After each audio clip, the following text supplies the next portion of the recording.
Good morning, everyone, and thanks for joining us for the Empowering First Generation Students Transforming Lives. We're so excited to have you all here with us today, and to those who are watching the recording afterwards. This is such an important topic, and we're excited to talk with you all about it. My name is Dr. Yvonne Johnson, and I work in the CITO team, and I'm joined here by my colleague. Go ahead, Lynn.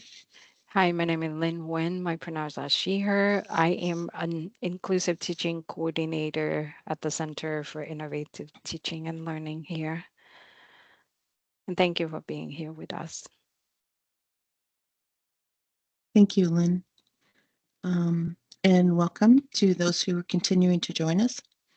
And so to build community, we always share a little bit about each other, and this is something that's really important. We'll talk a little bit about it today.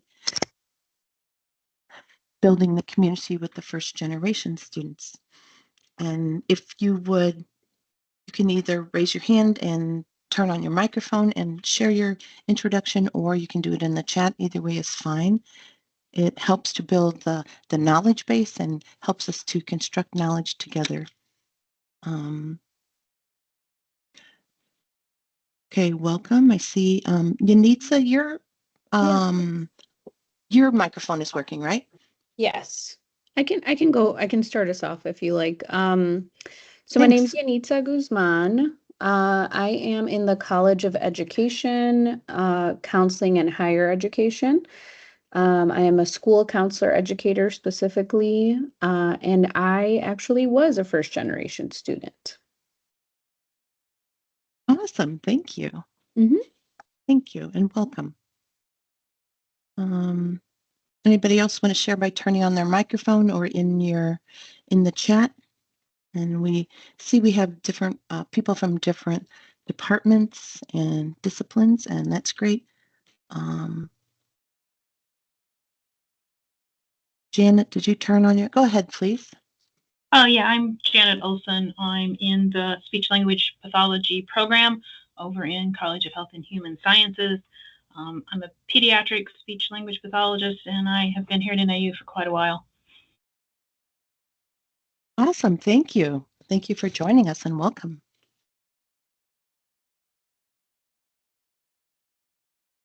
Anybody else? And you can share in the, Jason, is your microphone working today? Jason put something in the chat, Yvonne. Okay, great. Great. Yeah, I think it's working. I just threw something in the chat. I'm college business and not a first generation student. Okay, great. Thank you. Welcome.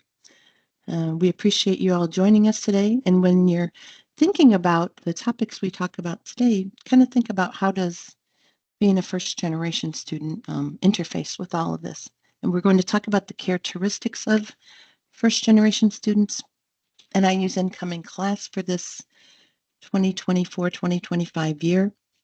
Some of the challenges, the faculty role, techniques, resources, growth mindset, all of those types of things. So Lynn, do you want to get us started, Yeah. please? So Thank you.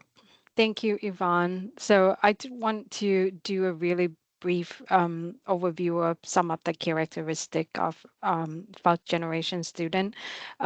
First generation student are a diverse group of people, right? They represent a microcosm of society. So there's no monolithic description of first generation student other than they are similar in the fact that neither their parents or guardian completed a bachelor degree. So they don't necessarily have quick access to advice from people close to them about how to navigate colleges. So today we will talk about the different issues that may impact first generation student and technique we can use to support them. And at least one of our faculty here identify as first generation students. So I hope we hear from you as well. So here's are some first gen student that I'm sharing on your screen right now. Despite challenges, first generation student can and will achieve academic success and success in life if we provide the support, service, or just don't get in the way, right? So I want you to meet a few incredible first generation students, Justice Sonia Sotomayor, Senator Elizabeth Warren, who I actually get the honor to meet in person and take a selfie with her, First Lady Michelle Obama, Starbucks CEO Howard Schultz, and Ruth Simmons, the 18th president of Brown University. They all first generation college student and then college graduate who go on to change the world. So I want to raise this issue by considering first generation immigrants and international students. They are subgroup of the first generation college student. However, they have additional challenges or different challenges navigating the cultural differences, which can result in similar consequences, such as less usage of campus resources that they pay for in their tuition and fee. I was one of those. I pay tuition and fee, and I use none of the resources that were available to students when I were in college because I had no idea.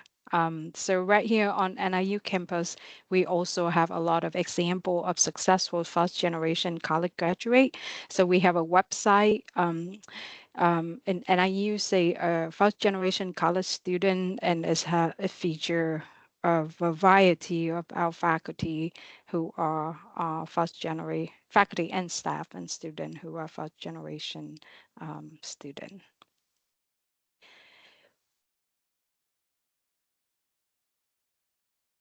So first generation student motivation to attend and persist in college are often different from those of their continuing generation peers. And we have quite a few research that document this. So this slide provides you a brief compare and contrast of the different motivation that drive first generation and continuing generation college student to attend and persist and complete their degree.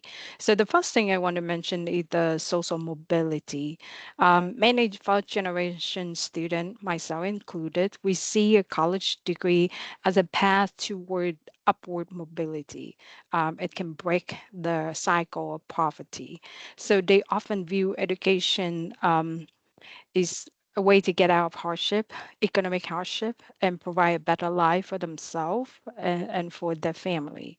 So why career stability is important for continuing generation student, they may be more motivated by opportunity for career advancement, prestige, and personal fulfillment.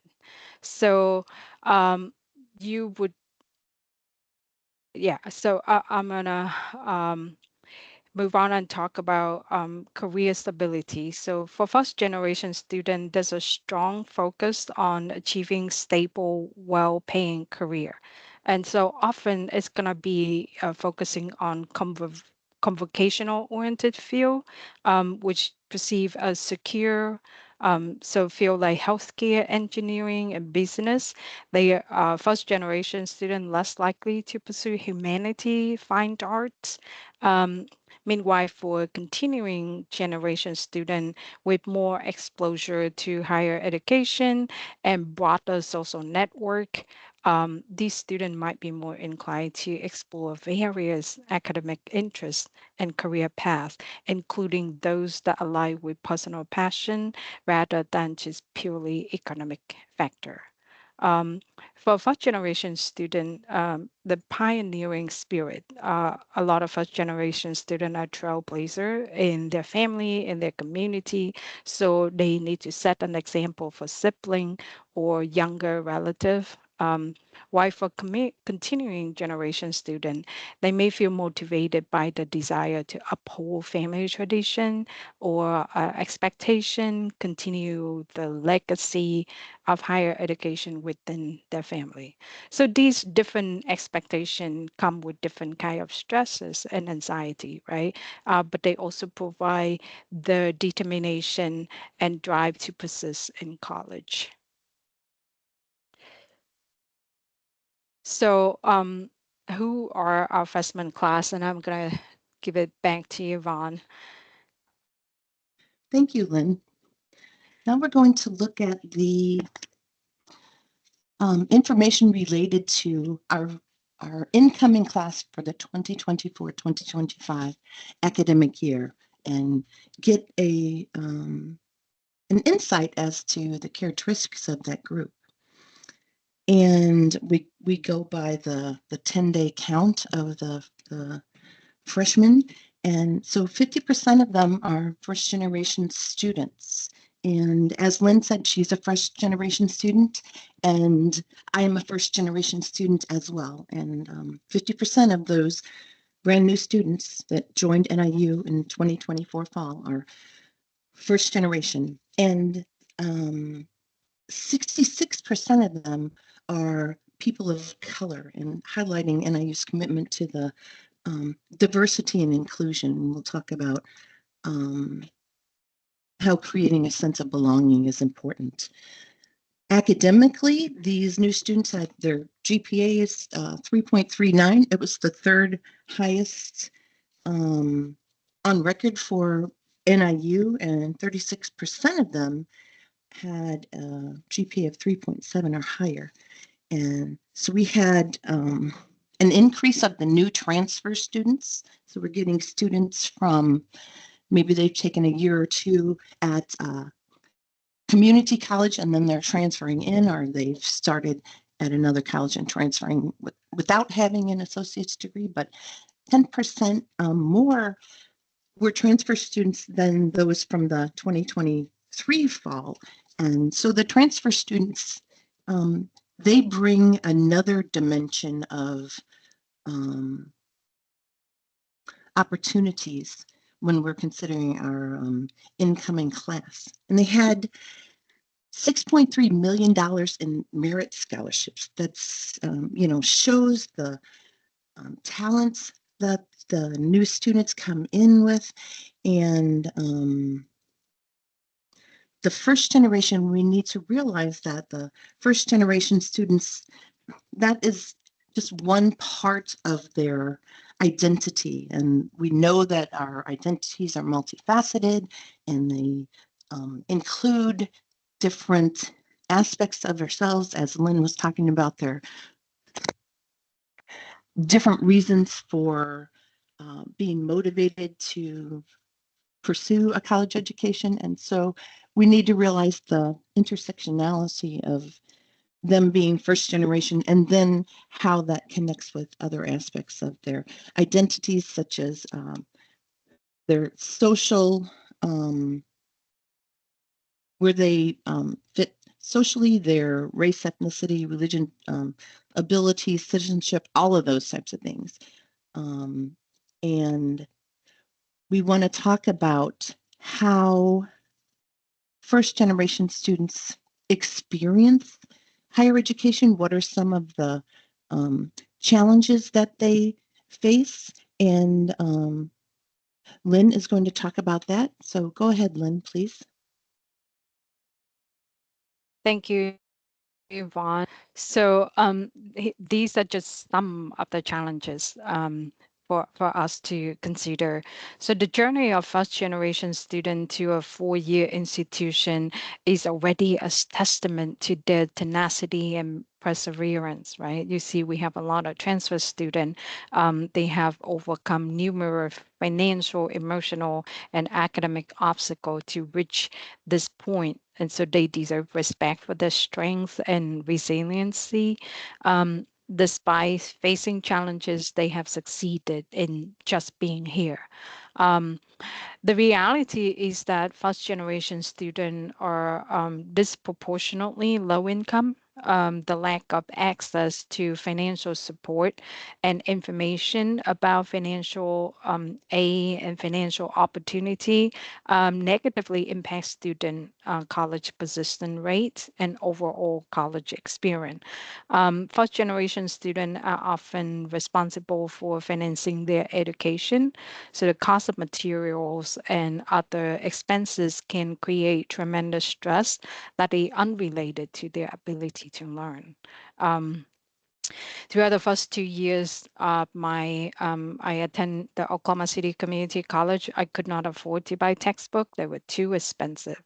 So I used textbook on reserve at the library to do all my homework, reading, and then yeah, I do all my studying at the library. I didn't have money for internet at home. I didn't have money for a laptop. So none of those have anything to do with my ability to learn, but it did hinder.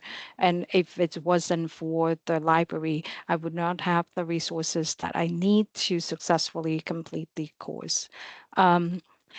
So another challenge is the lack of cultural capital. First generation student may lack the cultural capital that continuing generation student have, just such a familiarity with college culture, knowledge of available resources, or just like understanding the big word like registrar, bursar. What does that mean? Especially for an immigrant, for a first generation immigrant, it's even harder. So this lack can make first gen student more motivated to acquire and leverage be resourceful, leverage any skill that they can to succeed.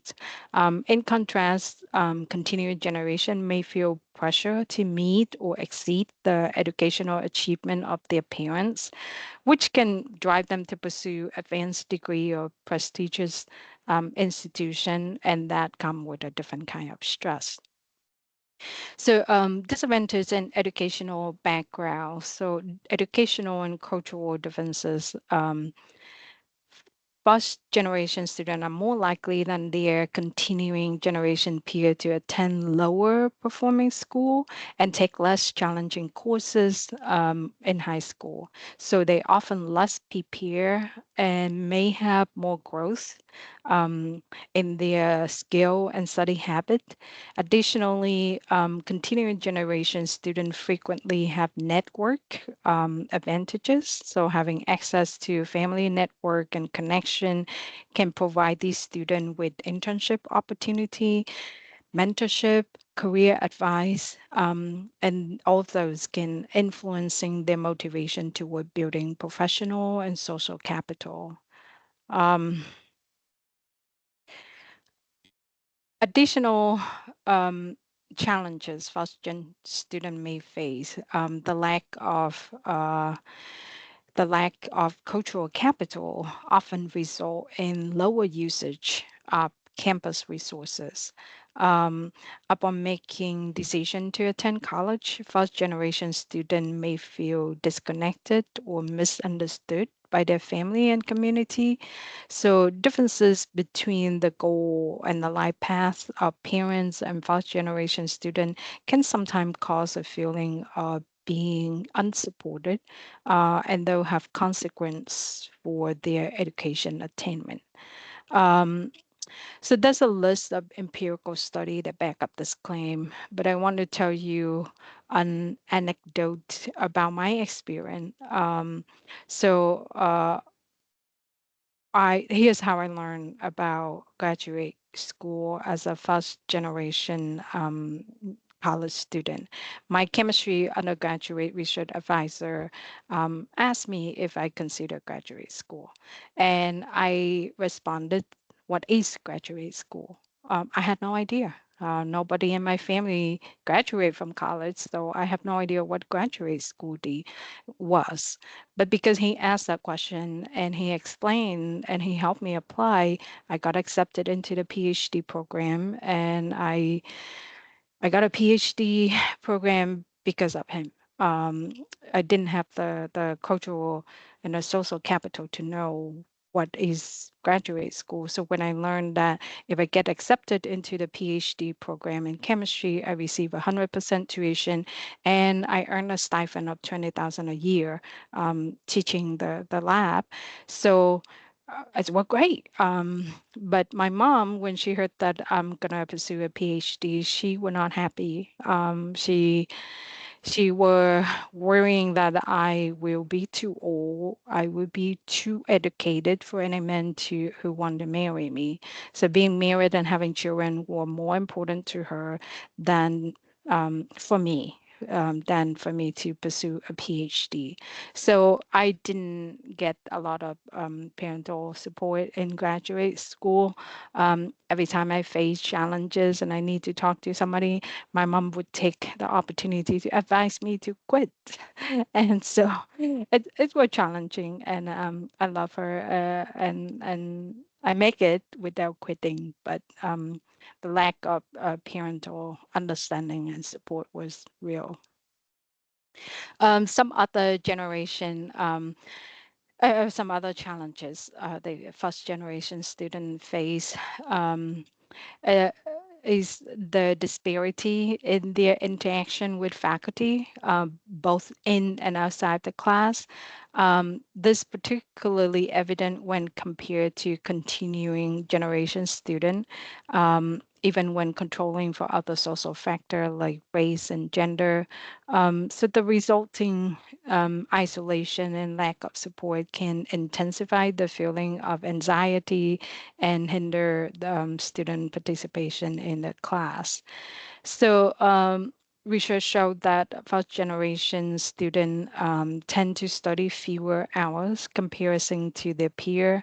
Their study habits are also less effective as they typically require guidance on efficient study method. Um, One study by Traceman found that nearly 90% of first generation students study alone. And this study was done on college calculus, while other students are more likely to combine solo study with peer group study and practice that can enhance learning outcome. So I did not know how to study in college, and I will almost always study by myself. I wish I had known what I know now. I think college would have been a more enjoyable time for me. I just like very studious, very focused, straight A student, just study and work. I had no fun. I make no friend. I didn't establish any lifelong connection, professionally or friendship. So yeah, some of the things that I wish I had known. So I want to pause you really quickly and want to hear from you before I pass it back to Yvonne to talk about the role of faculty. What are some challenges that you observe in your student who are first generation student? Or if you yourself was a first generation student, did you see some of the challenges? Or if you see something else differently?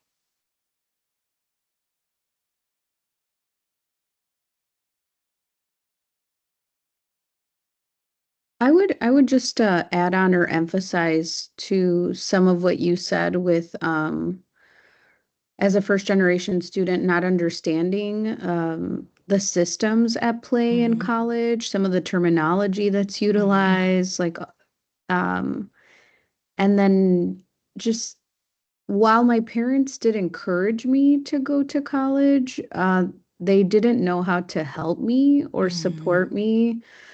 So things, with financial aid, with scholarships, with study skills, with resources, it was somewhat isolating to try Yeah. to navigate all of that on my own. I do have a good relationship with my parents, and so I would normally go to them for help, but it was frustrating because they didn't know how to help Yeah. me. So, Yeah. Yeah. Thank you so much for sharing your experience with us. sure.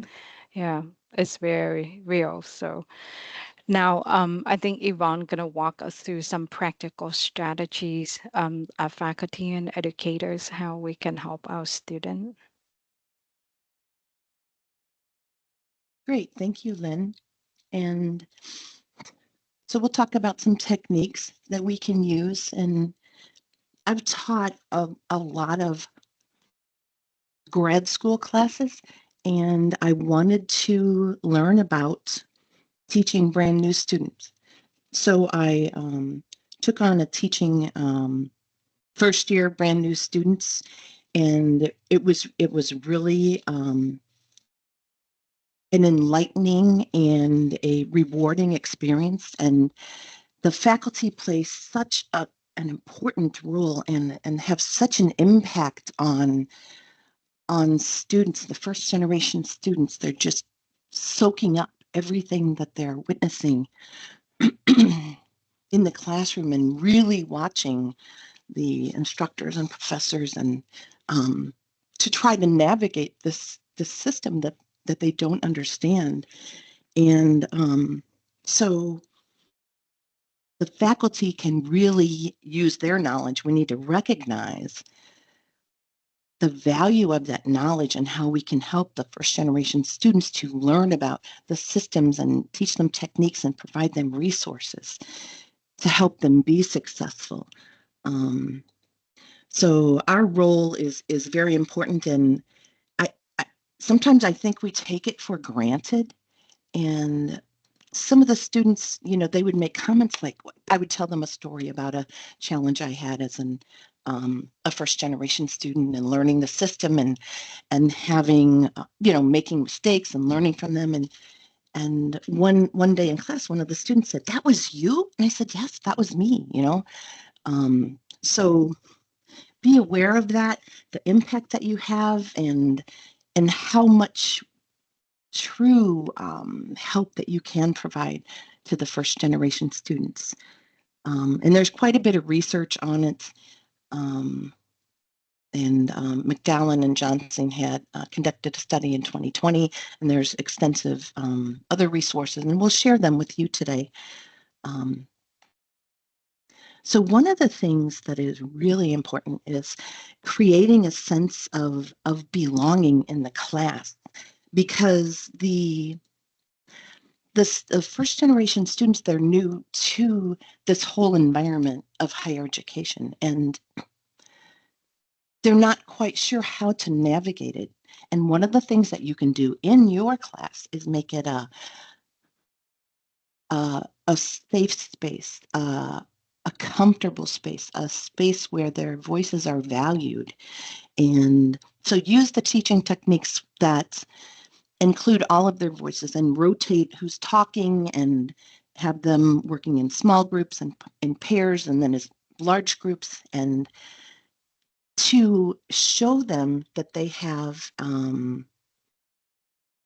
their voices have value and that they're going to make a difference in the class. And as they continue to get comfortable with this, they will become more comfortable believing that they have value in other classes and that they can be successful.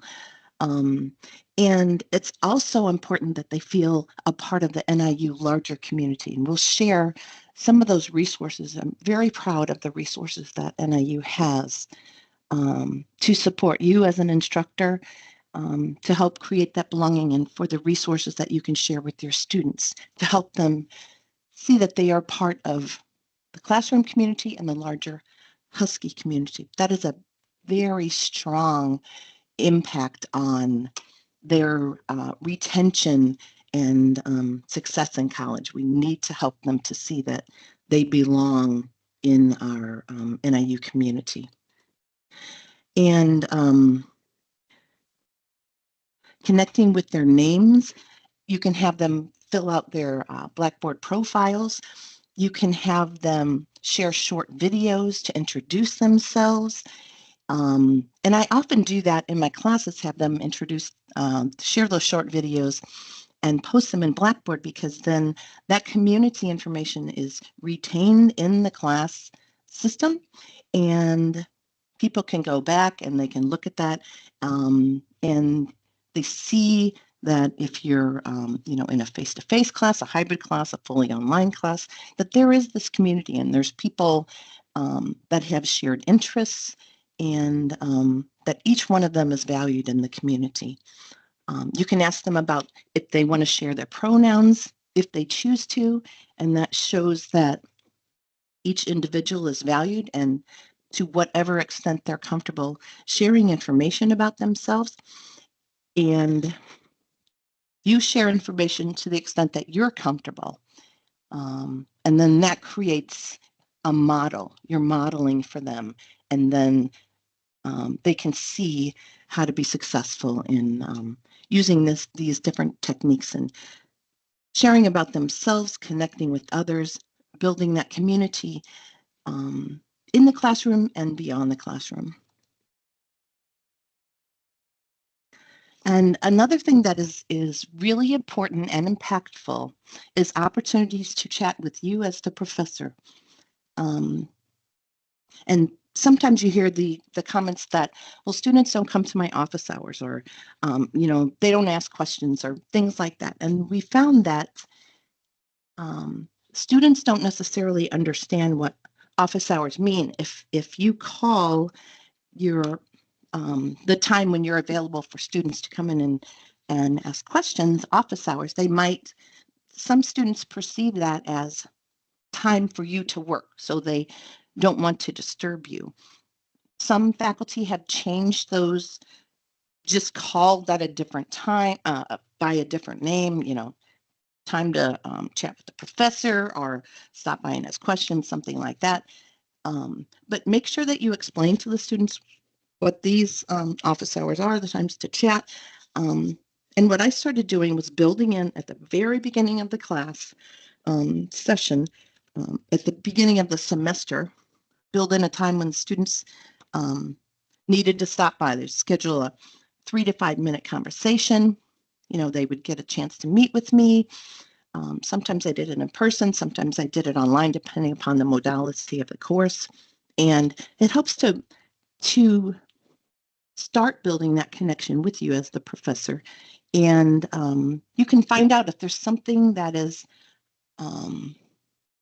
going to impact their life significantly, or they're very nervous about the class for whatever reason.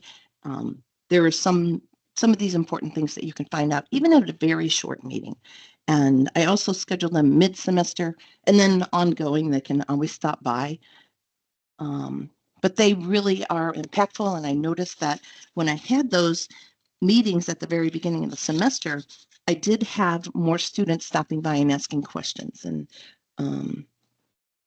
then they're more successful because they can ask the question, and they don't do an assignment when they're not clear, and they have better success in the class.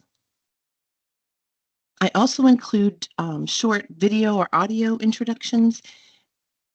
There's one where I'll put it in the course, and it's sort of an overview of me, what are my interests, what's important to me about, in research, and why I love teaching the class.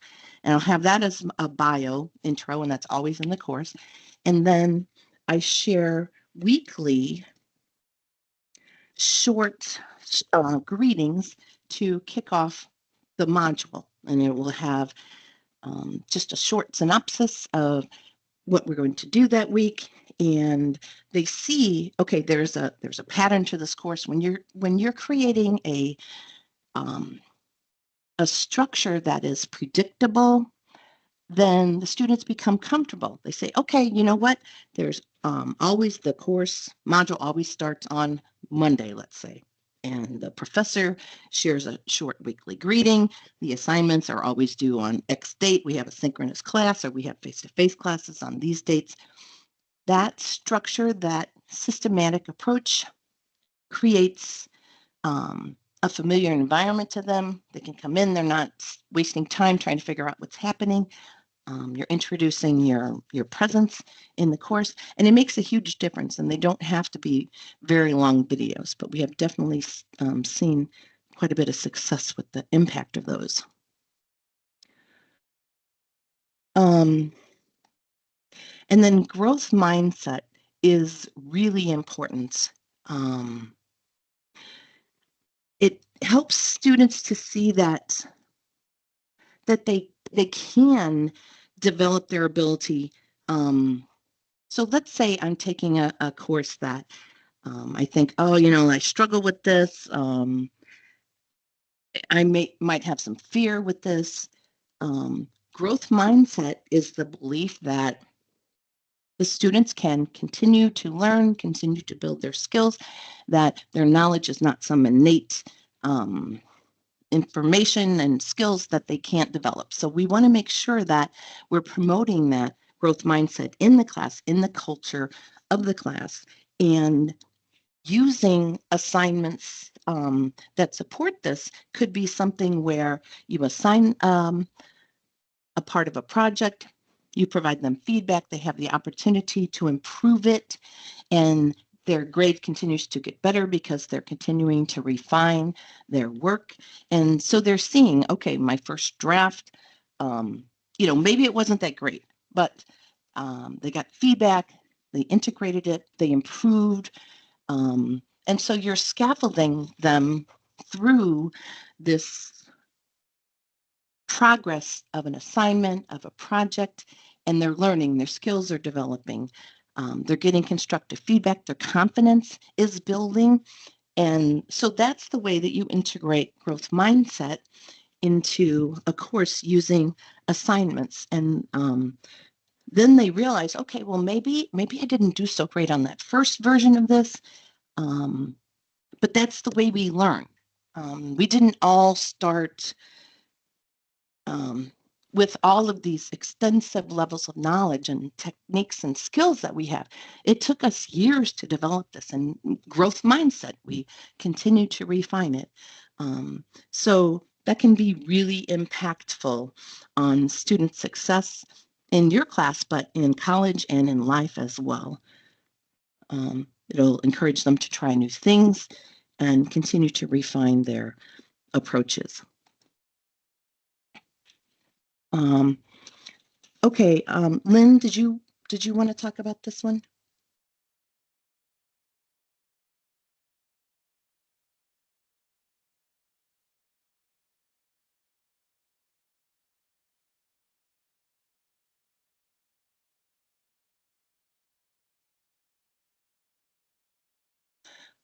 Okay, so let's talk about normalizing seeking help.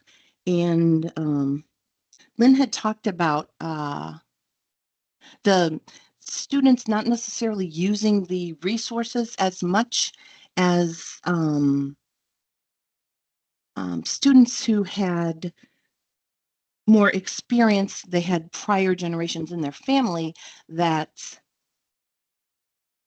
had graduated from college. And so we want to encourage the students to ask questions in the class and to be positive when they're asking questions, they're struggling, encourage them, say, okay, yes, this is a challenge, but how are we going to tackle that? How are we going to tackle that challenge? One of the things I did with my first year students was I had some class sessions in the library. There's a flexible learning space on the third floor, and it's a wonderful, wonderful space for getting those collaborative type of approaches to learning integrated in your class session. So I had the class, first year students, freshman students meet in that class. I think it's library 393. So the desks are on wheels. There are movable movable wipe-off boards in there. And so what ended up happening was they got to see this room. They had the collaborative space, but I also saw that a number of them, there was actually one student in the class who said that they had never been to the library ever in their life. And by the time the semester was kind of a few weeks underway and things, this person said, and a couple of other students did too, said, you know what, Dr. Johnson, after class, we stay here, we meet with other people, we learn. And another wonderful feature of meeting in the library, helping them to normalize seeking help, is that there are lots of NIU support services for the students in the library. There's a student success support area. There's a writing center. They can meet with a subject matter librarian. And so I had some of these experts come and speak to the class. And one of them was Kimberly Shotek. She's a librarian and uses this library scavenger hunt activity, which is incredible because she puts the students in small groups, maybe 2 or 3 students, and they use the scavenger hunt to go around the library. They learn about subject matter librarians. They learn about the student success area. They learn about places to study. They learn about, there's a coffee shop in there. All of these types of things. So it was a fun way to help to normalize students seeking help, because they could say, okay, you know what, there's a math tutoring lab in here. There's a writing lab in here. And so then they would go in there. Some of them set up appointments. It really was a wonderful way to expose the students to all of these different resources in a fun, non-threatening way. And I definitely saw a big uptick in the use of these different resources, and these professionals in the library and these other support services are focused on student support. And so it didn't feel like they weren't bothering anybody. They were there. Students were there to get the support. The staff was thrilled, and it really was a fantastic experience. So I would encourage you to check into that, or have your students, maybe have a session in the library in a flexible space, because it really had an impactful, positive, it impacted my students positively, and it really was wonderful to watch. And then universal design for learning. There's quite a bit of research about this. It is the idea that your course is designed from the very beginning to support all of the students.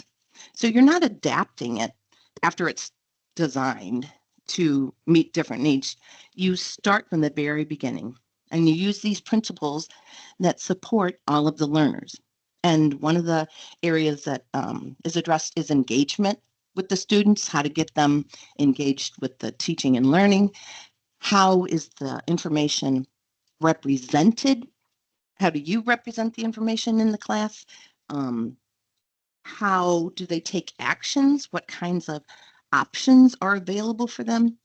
And a number of years ago, before we knew as much about the research of universal design as we do now, I was teaching a class, and one of the students was just really not engaged. And I was, kind of thinking about, how am I going to, what different techniques can I use to, get all the students engaged in things? And then it came to me, you know what?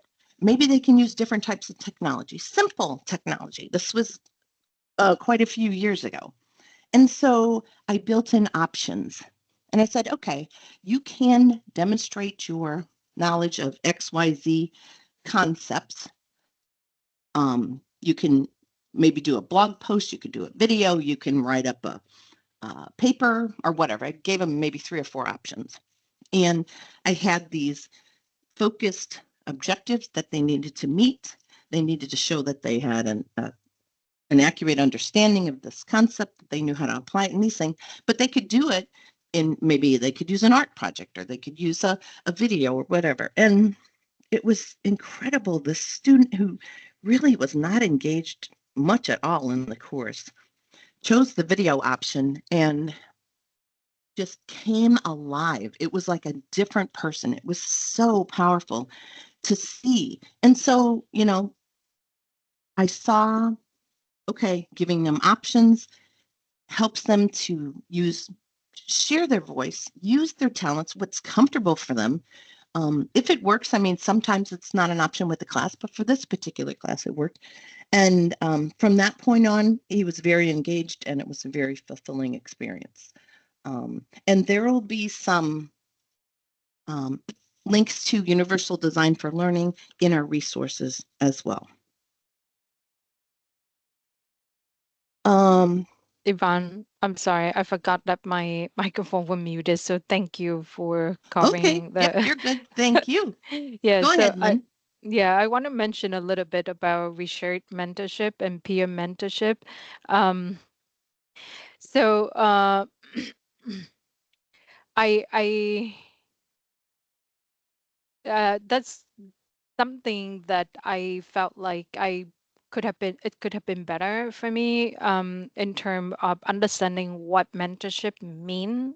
So I choose the field of science, chemistry to be exact, because the universal language of chemical symbol and chemical equation, it was easier for me to learn than English.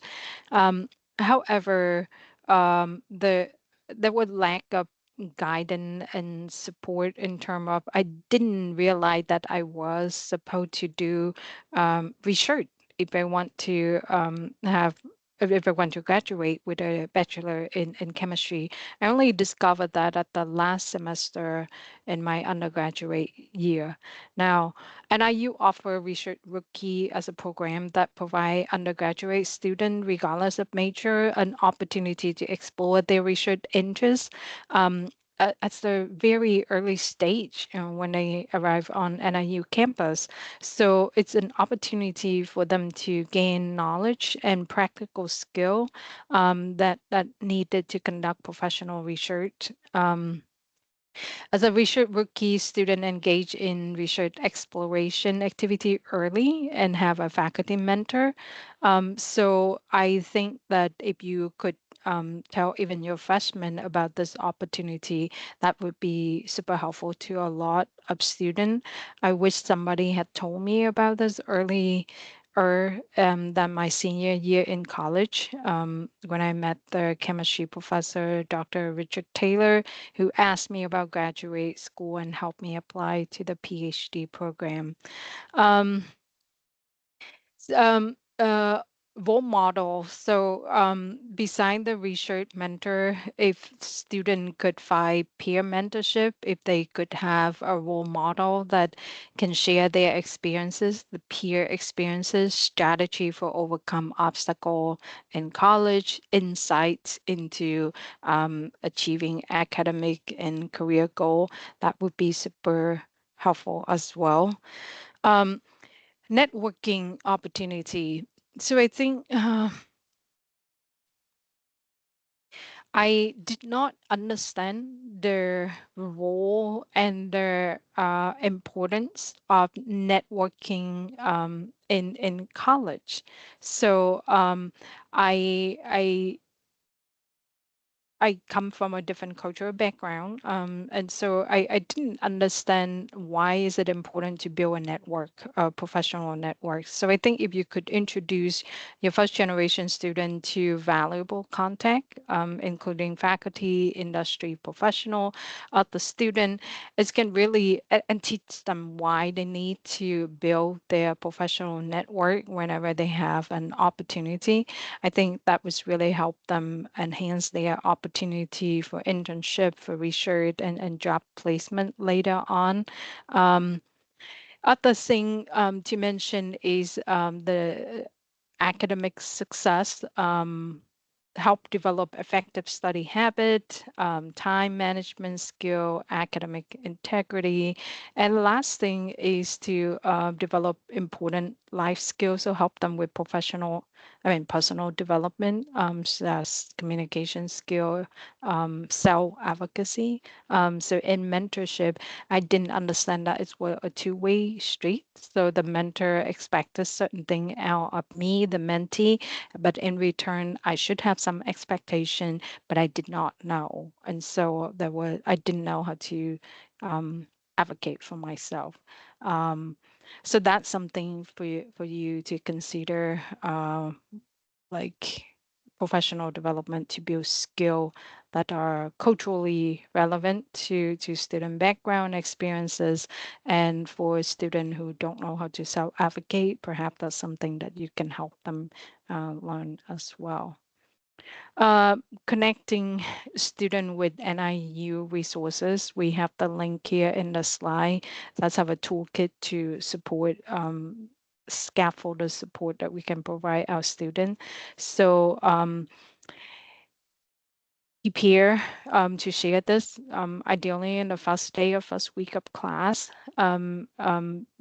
Please consider building a learning community during the first week of class if you can, having icebreaker activity, allowing students to introduce themselves, to introduce to one another, make connection early, tell them about the power of teamwork and collaboration, and encourage them to form study buddies, to share notes in case they miss a class.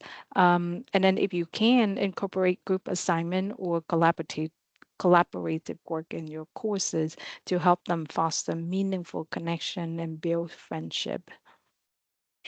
And we have a list of NIU support resources here that we will share with you, the PDF version of the PowerPoint, so you can have all of these linked to the resources and you can review and share with your student.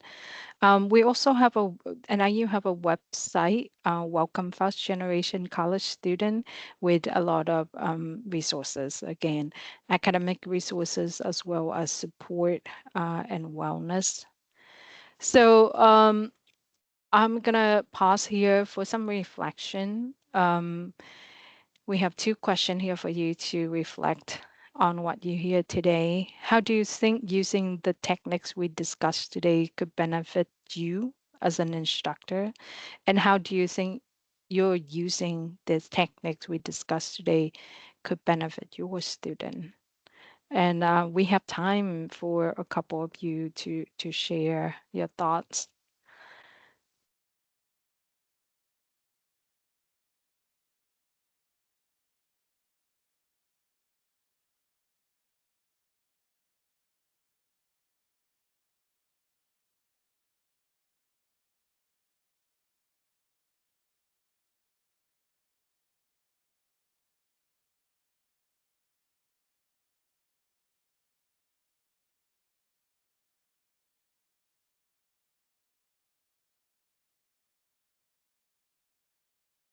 So Janet said, I haven't explained my office hours, so we'll start doing that. Yeah, thank you. That's one small step that can have a lot of great impact.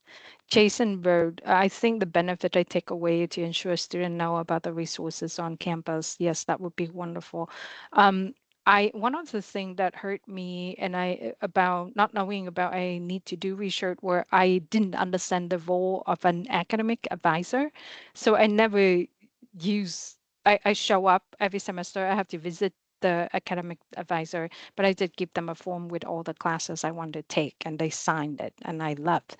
So I didn't understand their role. So a lot of the different resources, if you could explain it to your student, that would be great. Let's see. Yanista say it's important to remember the experiences that these students might share and to make changes how we discuss university college topic in the classroom. Yeah, it's great if your student willing to share, you can take the feedback and then improve from there. Jason also wrote, I need to do a better job of familiarizing myself with these resources so I can more fully understand how to point the student in the right director, whether they are first gen student or not. Yes, Jason, you're absolutely right. Whether they are first generation student or not, these resources can help all of them. Direction. Okay. Thank you. Yeah, so all of these are great. Thank you so much for joining us today, and thank you for reflecting on what you hear and sharing it with everyone in the chat. In summary, again, first generation students are diverse group of people, and faculty, you play a key role in first generation student success as well as all student success. And typically when something that benefit all student, it tend to disproportionately benefit the student who need it the most. And NIU have an extensive resources to support student and faculty, and we are here to support you too. So if you need anything from us, from Yvonne and I, or from the Center for Teaching and Learning staff, please do reach out and connect with us. We provide one-on-one consultation, additional workshop. You can check out our program on our page, and enjoy the rest of your day. I think we have 3 minutes to give you back. And thank you so much for being here. Thank you. You're most welcome. Thanks, everybody. Have a great day.